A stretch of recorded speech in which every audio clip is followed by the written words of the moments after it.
প্রচন্ড আছেন, তাদের সকলকে সালাম প্রণাম জোহর জানাচ্ছি। আমরা সকলে জানি আমরা যেখানে বসবাস করছি এটা পৃথিবীর সর্ববৃহৎ গণতান্ত্রিক দেশ ভারতবর্ষ। ভারতবর্ষ হলো বৈচিত্র্যের মধ্যে ঐক্যের একটা উজ্জ্বল দৃষ্টান্ত। নানা ভাষাভাষী ও নানা ধর্মের মানুষের সহাবস্থান আমাদের এটাই হচ্ছে বৈশিষ্ট্য। Doctor B.R.. আম্বেদকর তার নেতৃত্বে রচিত হয়েছিল সংবিধান। সেই সংবিধানে সকলের অধিকার সুনির্দিষ্টভাবে সুপ্রতিষ্ঠিত রয়েছে। বৈচিত্র্যের মাঝে ঐক্যকে প্রাধান্য দিয়ে আমাদের সংবিধানের ভিত নির্মাণ হয়েছে। জাতীয় সংহতিকে অক্ষুণ্ণ রাখার জন্য জাতি ধর্ম মতবাদ নির্বিশেষে নির্দিষ্ট একটা নীতিমালা গঠন করা হয়েছে এই সংবিধানে। এক কথায় ভারতীয় সংবিধান আমাদের অখণ্ডতার বুনিয়াদকে দৃঢ়তা দান করেছে। কারণ অধিকার ধর্ম হলে সংবিধান তাকে প্রতিবাদ করার স্বীকৃতি দান করেছে। তাই আমাদের প্রভাত সিদ্দিকী সাহেবের আপ্যায়নে আমন্ত্রণে আমরা এই প্রতিবাদ সভাতে হাজারে হাজারে কাতারে কাতারে মানুষ এখানে এসে জমায়েত হয়েছে। ওয়াকফ বিল প্রসঙ্গ এটা হঠাৎ কোনো প্রক্রিয়া নয়, এর পিছনে একটা গভীর ষড়যন্ত্র কাজ করছে। ঘটনাক্রমে লক্ষ্য করলে সহজেই সেটাকে বোঝা যাবে। বর্তমানে কেন্দ্র সরকার বিভিন্ন সময়ে মানুষের ন্যূনতম চাহিদাটুকু মেটাতে ব্যর্থ হয়ে তারা বিভিন্ন সময়ে বিতর্কিত সিদ্ধান্ত গ্রহণ করেছেন। নিজেদের ব্যর্থতা ঢাকতে তারা সারা ভারতবর্ষের বুকে অস্থিরতার পরিবেশ তৈরি করেছেন।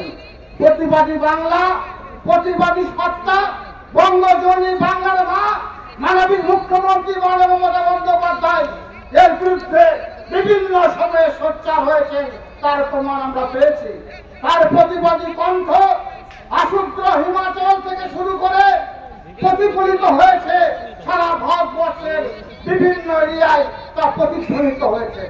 কেন্দ্র সরকারের পরিকল্পনাবিহীন নোট বাতিলের সিদ্ধান্ত ভারতবর্ষকে অর্থনৈতিকভাবে অনেকটা পিছিয়ে দিয়েছিল। তাদের এই সিদ্ধান্তের বিরুদ্ধে আমাদের মাননীয় মুখ্যমন্ত্রী মমতা বন্দ্যোপাধ্যায়ের নেতৃত্বে সোনার বাংলার মানুষ সর্বপ্রথম গর্জে উঠেছিল। কেন্দ্র সরকার এনআরসির নামে বিভাজনের রাজনীতি করার যে চক্রান্ত করেছিল, তারা আমাদের ভারতবর্ষের এই অখণ্ডতাকে দুর্বল করতে চেয়েছিল। কিন্তু বাংলার অগ্নিকন্যা মমতা বন্দ্যোপাধ্যায়ের প্রতিবাদে হুঙ্কারে তারা পিছু হতে বাধ্য হয়েছে। কৃষকের স্বাধীনতা খর্ব করতে তারা কৃষি মিলে গেছিলেন, কিন্তু তারা কি চেয়েছিলেন? কৃষকের গলা খালি করে আদানি আম্বানি পেট ভরাতে চেয়েছিলেন। কিন্তু কৃষকের সংঘবদ্ধ আন্দোলনের ফলে তারা কিছু হতে বাধ্য হয়েছিল। এই সরকার, এই কেন্দ্রীয় সরকার শুধু ভাঙতে জানে, গড়তে জানে না। কিন্তু বাংলার মানুষ লড়তে জানে, গড়তে জানে। টুকরো টুকরো বাংলাকে জোড়া লাগিয়ে গোটা বাংলাকে যেভাবে শস্য শ্যামলা করে তুলেছেন আমাদের মাননীয় মুখ্যমন্ত্রী মাননীয় মমতা বন্দ্যোপাধ্যায়, তা আমাদের অজানা কিছু নয়। আমরা দেখেছি 2011 প্রাককালে পাহাড় কিভাবে অশান্ত ছিল, কাটাকাটি পুরোপুরি রাজধানী হয়েছিল পাহাড়ে। সেখানে মাননীয় মুখ্যমন্ত্রী মাননীয় মমতা বন্দ্যোপাধ্যায় তার সেখানে করেছে, পাহাড়কে শান্ত করেছে। আমরা দেখেছি জঙ্গলমহলের মানুষ জীবন যাপন করত। 2011 থেকে 2024 মাত্র কয়েক বছর ব্যবধানে সেই জঙ্গলমহলকে শান্ত করেছেন এবং সেখানকার মানুষের জীবন জীবিকা এবং জঙ্গলের অধিকার তিনি ফিরিয়ে দিয়েছেন। সর্বতই কেন্দ্র সরকার তার স্বভাবসিদ্ধ ভঙ্গিতে ওয়াকফ বিলকে নিয়ে এসেছে এই ভারতবর্ষের বুকে অস্থিরতা সৃষ্টি করার জন্য। সংখ্যালঘু মুসলিম সম্পদের পূর্বপুরুষদের যে গচ্ছিত সম্পদ তাকে ভাগ বসিয়ে নিজেদের আখে রেখে বুঝাতে চাইছে। সংখ্যালঘু মানুষের স্বাধীন সত্তাকে ধর্ম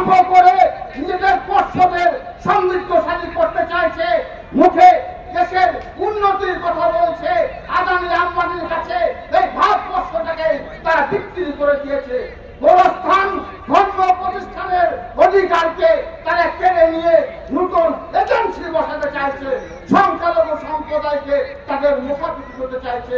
কিন্তু সংখ্যালঘু সম্প্রদায়ের মানুষ একমাত্র আল্লাহ তাআলা ছাড়া কারো কাছে মাথা নত করেনি আর করবেও না। তাই আমাদের মনে রাখতে হবে, এই ওয়াকফ বোর্ড এটা আমাদের সংবিধান সিদ্ধ অধিকার, আমাদের ক্ষমতা আছে, আমরা জোর করে আমাদের কাছ থেকে কেড়ে দিতে পারেন না। আমরা প্রতিবাদ করব, প্রতিরোধ করব। সেই প্রতিরোধে আপনার জর্জরিত হয়ে পড়বেন। আমরা আপনার কাছে 5 বছরের জন্য ধর্মীয় রিটেকশনের সার্টিফিকেট আনতে যাব না।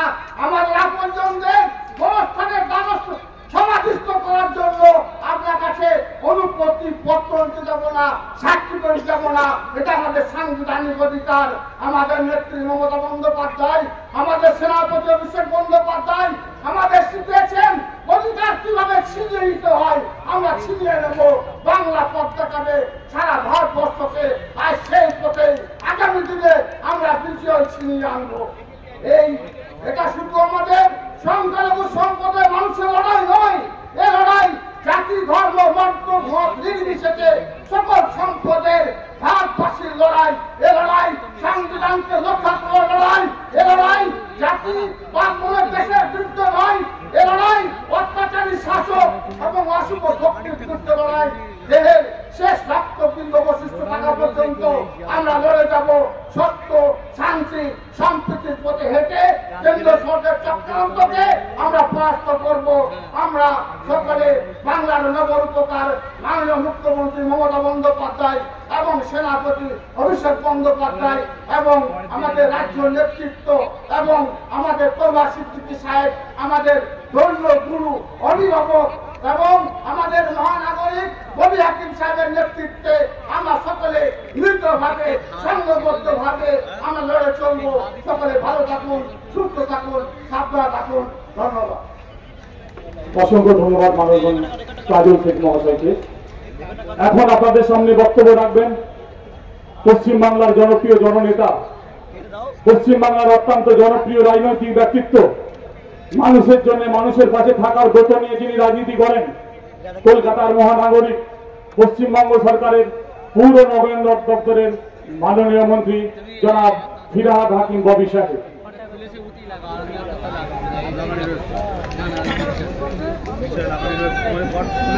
নারে তাকবীর, নারে তাকবীর।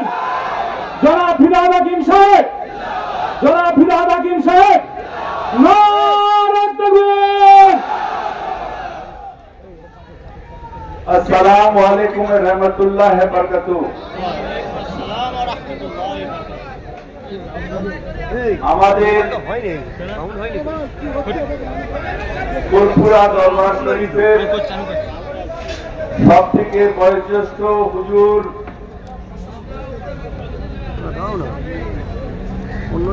জনাব হযরত পীর ইসলাম সিদ্দিকী সাহেব, সমস্ত হুজুরেরা যারা বসে আছেন এবং আমার অত্যন্ত আপন, যার সাথে শুধু হুজুরের সম্পর্ক নয়, আমার ফিলোসফার, আমার গাইড, আমাদের সকলের প্রিয় আছে।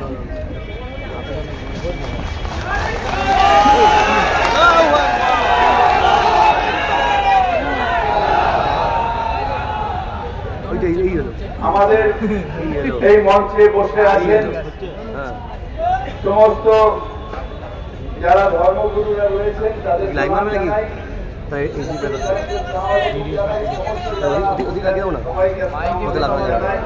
আপনাদের হৃদয়ের ভালোবাসা। আসলে আমি যখন বক্তৃতা দিই তখন একটা যদি কিছু বলি আপনারা বুঝতে পারবেন না, কিন্তু এইখানে 2-4টে টিভি চ্যানেল এমন আছে যারা ওইখান থেকে নিয়ে দিল্লিতে রয়েছেন একজন, তার নাম হতো মিথ্যা মালব্য, অমিত মালব্য।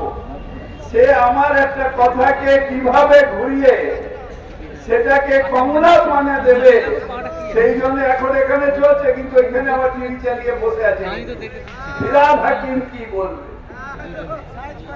সেটাকে মিথ্যায় ভাবে কিভাবে ঘোরানো। দেখুন পরিষ্কার ভাবে বলি, সব ধর্মকে আমি হৃদয় দিয়েছি, আমি ইজ্জত, কিন্তু আমার নিজের ধর্মকে আমি 100% মানি।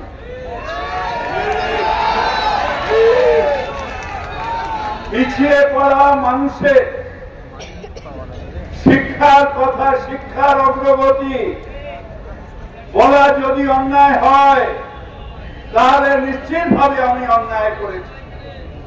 যদি শিক্ষার অগ্রগতি, শিক্ষিত হওয়া বলা যদি অন্যায় হয়, তাহলে নিশ্চিতভাবে আমি অন্যায় করেছি। নিজের কমিউনিটিকে শিক্ষিত হওয়া বলা মানে অর্থ নয় যে অন্য কমিউনিটিকে অশিক্ষিত হওয়া বলা না, সবাইকে শিক্ষিত হতে হবে, কিন্তু যারা পিছিয়ে পড়ে আছেন তাদের শিক্ষায় আদরের করতে হবে এবং তাদের জাস্টিস দেওয়ার পজিশনে যেতে হবে যে তারা জাস্টিস দেবে।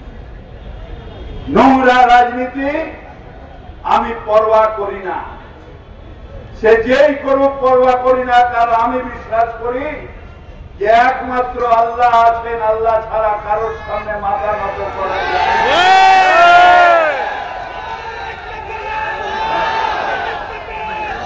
এবং ইনশাআল্লাহ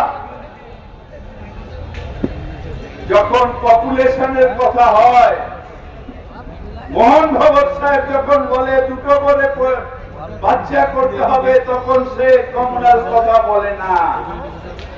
আর আমি যখন বলি পিছিয়ে পড়া মানুষ শিক্ষিত হও, তখন সেটা কমিউনাল ভাবে টিভি চ্যানেল গুলো সেটাকে কমিউনাল দেখিয়ে মানুষকে বিভ্রান্ত করে।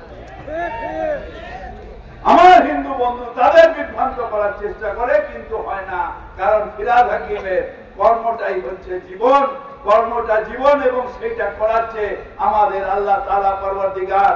তিনি যতদিন আছেন আমার ক্ষতি আপনারা কেউ করতে পারে।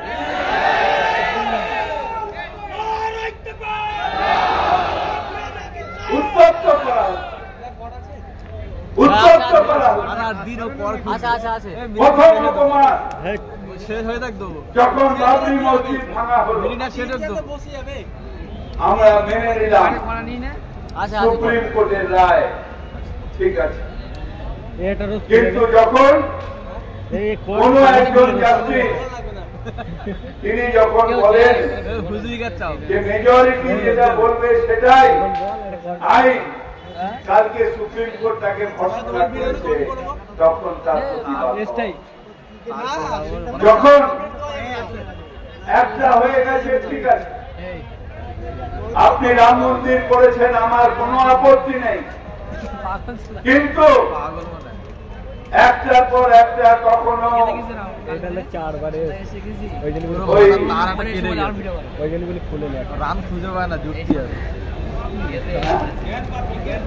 জ্ঞানপাপী মসজিদ, কখনো সম্বল মসজিদ, একটার পর একটা নিয়ে উত্তপ্ত করা হচ্ছে। কিভাবে উত্তপ্ত করা যায়, আমাদের মাইনরিটি জাতিকে কিভাবে উত্তপ্ত করা যায়। বাংলায় ভারতবর্ষের কনস্টিটিউশন আমাদের দেশটাকে বলেছে ধর্ম নিরপেক্ষ, এবং আমরা নিজেদের ধর্ম আচরণ করেও চিন্তায় এবং আচরণে এবং দেশ সেবায় আমরা সবাই ধর্ম নিরপেক্ষ। ধর্ম নিরপেক্ষতার যদি হদিস পেতে হয়, তাহলে যখন ফুরফুরায় যখন নিয়ে চলে, আমাদের বিষয় সারা চলে, তখন গিয়ে দেখবেন যে কত আমাদের হিন্দু ভাই বোনেরা তারা